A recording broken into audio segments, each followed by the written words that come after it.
Right now, what we're learning is woman psychology, unraveling the complexities of female minds.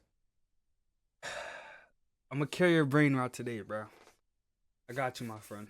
We're gonna carry that shit. We're gonna make sure you straight, you good, you right. So I'm gonna start by reading. Navigating the depths of the female psyche is akin to exploring an ever shifting maze. Facts.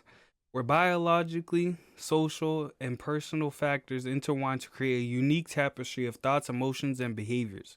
This intricate web of influences has fascinated research. All right, we don't care about that. When we talk about women's psychology, what the fuck is this word? Delving into a rich, complex field that encompasses the study of how women think, feel, and behave.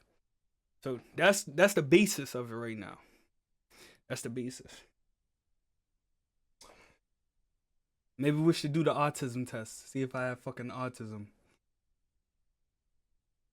I love women too. I love them. They're my favorite. So boom. How nature shapes woman's mind. Let's kick things off with a look at the biological factors that influence women's psychology. Now, before you roll your eyes and mutter, here we go again with the hormones. Hear me out. The interplay between biology and psychology is far more nuanced and fascinating than you might think. Take a gay test on Pride Month. Y'all love this shit, don't you? Y'all love this shit. Yeah. Yes, hormones play a role in a significant one at that. The monthly ebb and flow of estrogen and proestrogen can indeed influence mood and behavior, but it's not as simple as PMS makes women crazy, blah, blah, blah. But hormones are just the tip of the iceberg. And that's facts. Straight down to hormones will make them act a certain way. But that's not everything. Like, not all hormones are influencing a woman's mind. And we're going to get into it. Y'all are going to see. It comes from environment, the influence of social media.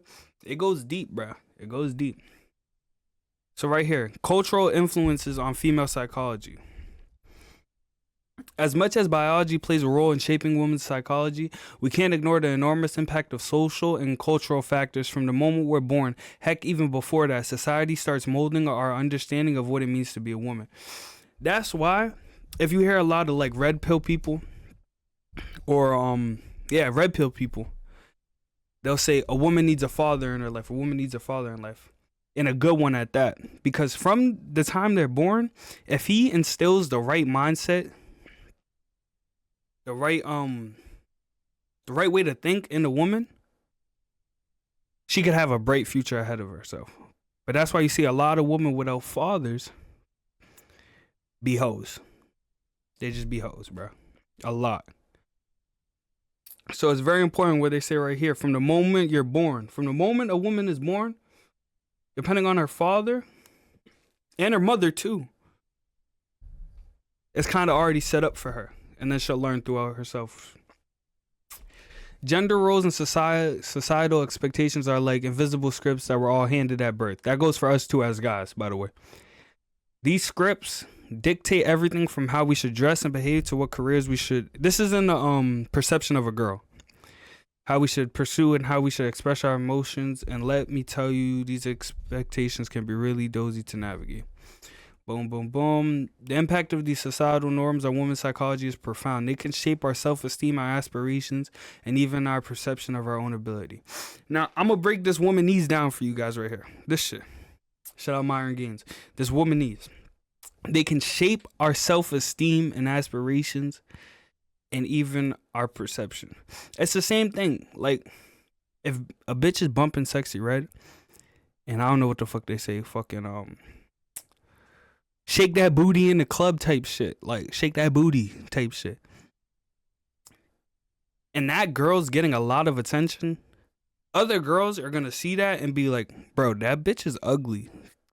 And she's no different than me. Why the fuck ain't I in that woman's position? What is she doing that got her there? Well, they see she's acting like a hoe. Well, maybe I have to act like a hoe to get all this attention. And that's why we have a hoe pandemic.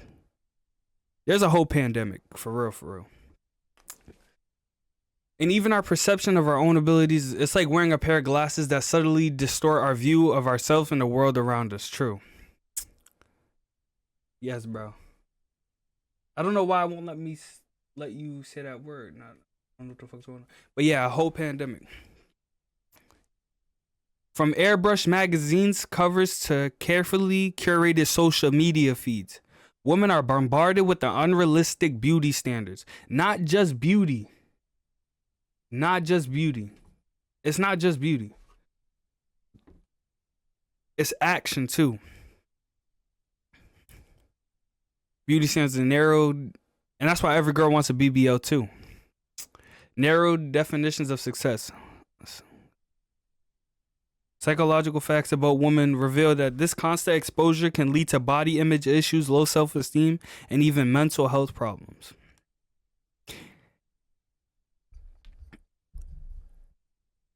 The reason, it goes deeper, but just to give a short answer, like women are very big on their perception. Why?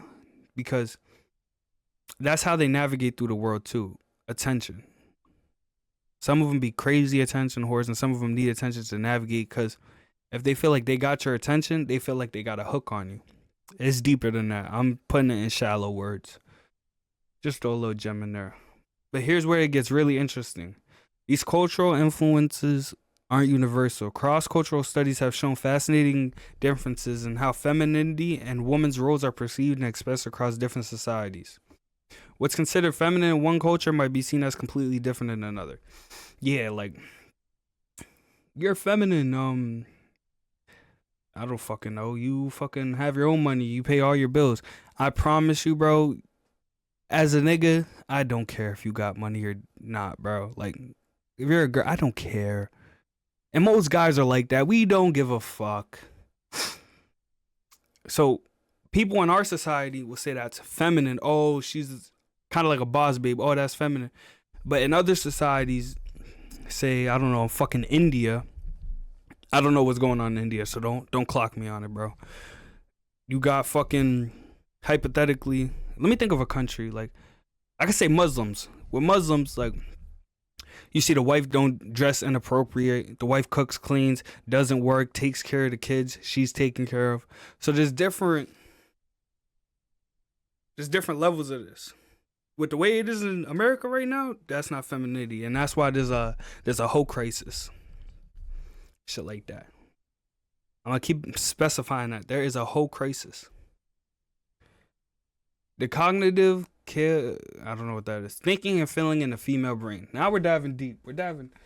Now this is the game. Yeah, this is the game. Now let's dive into the nitty gritty of how women think and feel. Buckle up, folks. We're about to challenge some long-held assumptions and explore some fascinating research. Trust me, you don't want to understand what a woman thinks, bro. As a man, nigga, you do not want to understand. But for the sake of this, for the sake of the game, for the love of the game, let's do it. For years, pop psychology has peddled the idea that men and women have fundamentally different cognitive abilities. You've probably heard claims like women are better at multitasking or men are better at spatula reasoning. That means like open reasoning. But here's the thing. When you look at the actual research, these differences are often much smaller than popular belief would have you think. And there's usually more variation within each gender than between them. That being said, some studies have found subtle differences in how men and women approach problem solving. For example, women may be more likely to use verbal strategies and spatula task and open task, while men might lean towards visual strategies, but it's crucial to remember that these are general trends, not hard and fast rules. Individual variation is the name of the game here. So again, when we speak about this, we speak kind of in a general aspect. Of course, you will find girls out there that are not down to the T of what I'm explaining. But I shouldn't have to say that. You should use your brains. Come on. One area where women often shine. Listen, I just did a video on this that's dropping tonight. One area where a woman often shine is emotional intelligence. Can anybody fucking guess why? Can we get fucking hands in the fucking chat? Can someone guess why? I think I've explained this shit so many times. Can someone guess why? Can someone guess why? Why one area where women often shine is emotional intelligence. Nobody can guess why? I'm here to fucking tell you guys why. Because as men don't have good emotional intelligence off the bat. That's something we learn. Women initially have this. Why? Because as men, we're strong, we fight. I say this all the time. We fight. If we have a problem, we fight. We have a problem, we yell. We're strong, we can kill each other. You dig what I'm saying? A woman is less. The woman is inferior to us in strength. Meaning that she can't fight a nigga off. And it goes back to the attention. That's the emotional intelligence. If she has your attention, she has the emotional intelligence to play with your emotions and move you in a certain way. That's why they often shine, because that's how they get through the world with their emotions, with emotional intelligence, with the mind. Everything with them is a mind game. That's how they navigate. The same way, if we got into some situation, someone broke into your house right now and you was a guy, you would fucking grab a bat or start fighting. The woman uses the mind to get out of situations. Boom. Boom. There you go. Research suggests that women tend to score higher on measures of empathy. All right, whatever. This doesn't mean that all women are emotional geniuses. Yes, But that's why I advocate, though. As a man, you should learn emotional intelligence. Hands down, you should learn emotional intelligence. So you can understand and see if someone's playing with you and how they're playing with you. Off the bat, if you're a guy, you should learn emotional intelligence. And it'll keep you from making stupid mistakes and crashing out. Video dropping tonight, by the way. When it comes to communication, at 28 TV on YouTube, check it out. When it comes to communication and interpersonal relationships, women often display distinct patterns. They're more likely to use communication as a tool for building and maintaining relationships, rather just exchanging information. And this is why we say the mouthpiece is a very good part of your game, because it's not just used to exchange information. It's used to build and maintain relationships.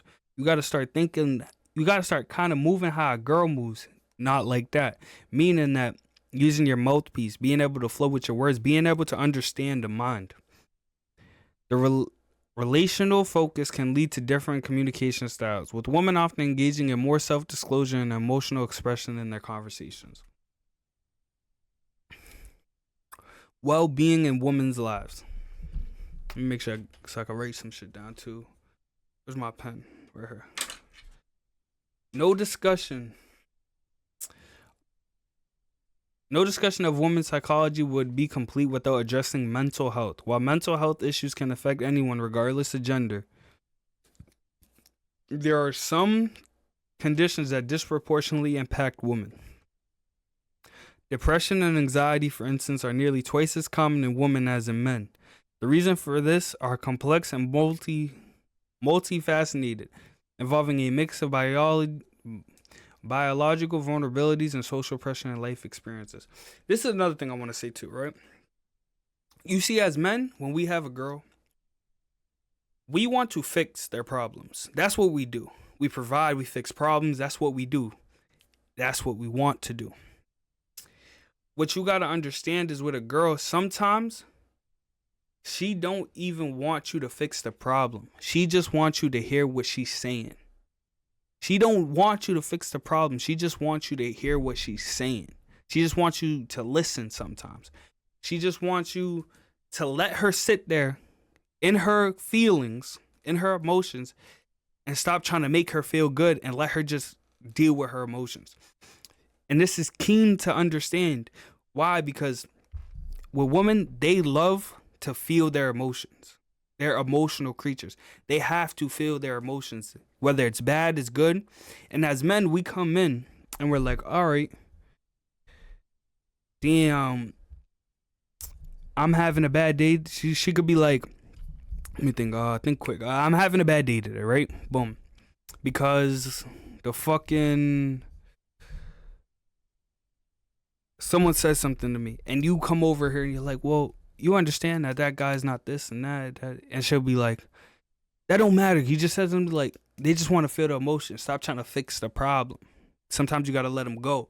And that's where emotional intelligence comes in, because you got to be keen and understand, wait, does she need my help fixing this? Or does she just want me to listen? That's where the mouthpiece comes in. Now you're going to see how the game starts to revolve and work. Listen. And this is what I would say. I would say, do you want me to listen to what you have to say? Or do you want me to help you fix your problem? Not in a rude way. I would never say this in a rude, because, again, if that's my girl, I'll be like, do you want me to listen to what you're saying, or do you want me to help you fix the problem? And she'll let you know, I just want you to listen. Well, I want help fixing it. And that's what you do. Now she gonna shit test you and say, why didn't you do it like this? But go off their actions, bro. Go off their actions. Tight shit. So we diving deep. Vulnerability, social pressures, life, eating disorder. All right, all that. Women are more frequently. All right, whatever. More frequently highlighting the profound impact the social beauty standards can have on mental health. Yeah, that kills them sometimes. No bullshit, because they don't feel good enough. But it's not all doom and gloom. Women also display remarkable resilience and have developed a variety of coping mechanisms to deal with life's challenges. Coping mechanisms are not, some of them that they fucking come up with, it's horrible. It's horrible. It's horrible. From social support networks to mindfulness practices. Women often excel at creating and utilizing resources for emotional well-being. Women often excel at creating and utilizing resources for emotional well-being. Well, in nowadays age, bro, like, always be on guard about getting played as a man too. Like, be on guard about it. Because what this means, women often excel at creating, utilizing resources for emotional well-being, meaning they'll play you out your resources. Like, they'll play you out your time, your energy, your attention, especially. Some of them, they'll play you out your attention, and that's your time and energy, and time is money. And money is the energy and the fucking time of other people. So that's what this means right here. Women often excel at creating, utilizing resources for emotional well-being, meaning they get that support emotionally too from you. Self-care and personal growth are increasingly recognized as crucial components of women's mental health. Self-care and personal growth are increasingly recognized as crucial components of women's mental health. This isn't just about bubble baths and face masks, though these can be lovely. It's about setting boundaries, pursuing personal passions, and cultivating a strong sense of self-worth. It's about setting boundaries, pursuing personal passions, and cultivating a strong sense of self-worth. You see all this shit right here? This shit right here? On both sides, men and female, they need to do this. You need to set your boundaries and what you will deal with and what you won't deal with, and stand on business. Of course, pursue your goals always. And you got to really be confident in yourself. You know, as a guy, when you're with a girl, it should never, I'm not going to say it should never, but it's more than just sex. And it's more than just sex. She got to leave different than the way she came in. The way she comes in, if after you vetted her out and you were like, okay, this girl's cool, da da, she's not gonna do no slimy shit like these other girls, da da. You vetted her out. The way she comes in, she gotta go through your program, and if she ever leaves, she gotta look back and say, damn, that nigga did change my life though. That nigga taught me a lot of shit. So she gotta leave better than she came in. And as a man, that's your job. That's your job. If your program's right and your system's right, all that shit. Cause they'll never forget you for that shit. So boom. Forms into a foundation for all other relationships. All right, boom, boom, boom, boom, boom, boom, boom, boom, boom, boom, boom. We're gonna get into this. I suggest you get some fucking popcorn. Applying the insights. Women's psychology in everyday life. So what do we do with all this information? How can we apply these insights to improve our relationships, our workplaces, and our societies? First off, again, I'm going to stress this. Women are going to shit test you. They're going to say things that get you aggravated. They're going to say on purpose because they're testing your free. Any woman you deal with, whether it's your daughter, to your mother, to your girlfriend, they're going to do this. They're going to do it. And that's why you got to stay firm in your boundaries. You got to stay firm on what you say. Say what you mean what you say, without being disrespectful. You can still be assertive without being aggressive. Boom. For starters, understanding women's psychology can dramatically improve communication and relationships. By recognizing the diverse influence that shapes women's thoughts and behaviors, we can approach interactions with greater empathy and understanding. Get rid of the empathy. You can understand.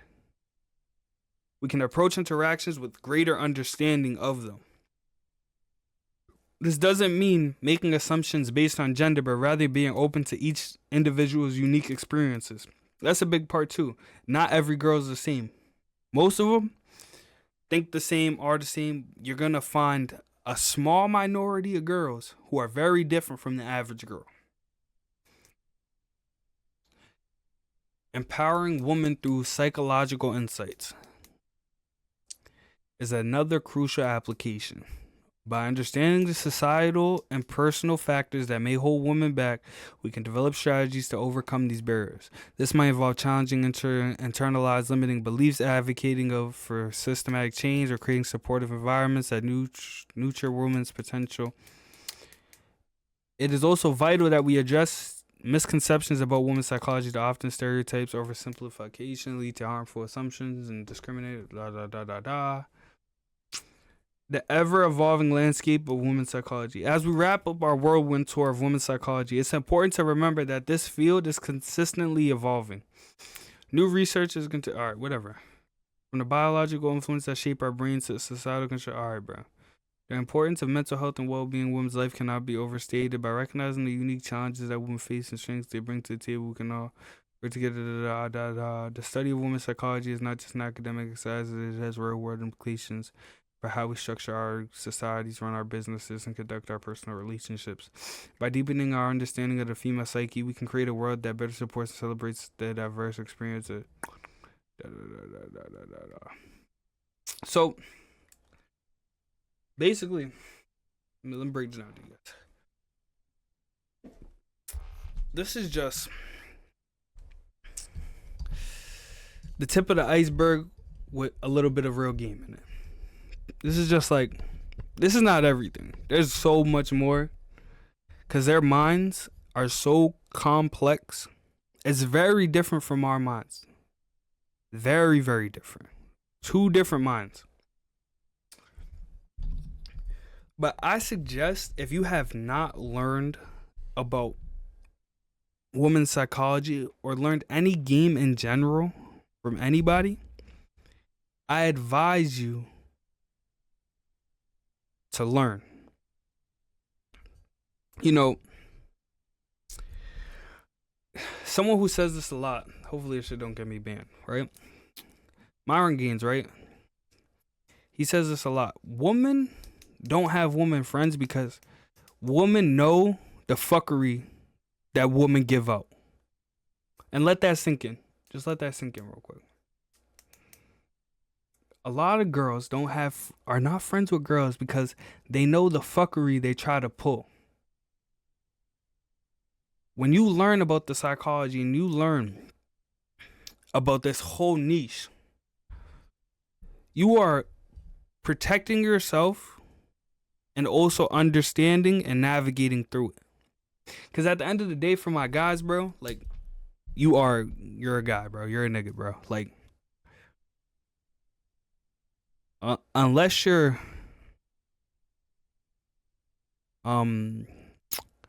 gay, you're most likely gonna want a girl. And nowadays, with the way the society is, bro, if you don't know nothing, you're most likely gonna get fucking played. You're gonna get played. Hands down. So learning this is a big part. For my YouTube people, like, comment, subscribe, and watch another video. What are you doing? Why are you still here? Watch another video. Click off the video. Go watch another video.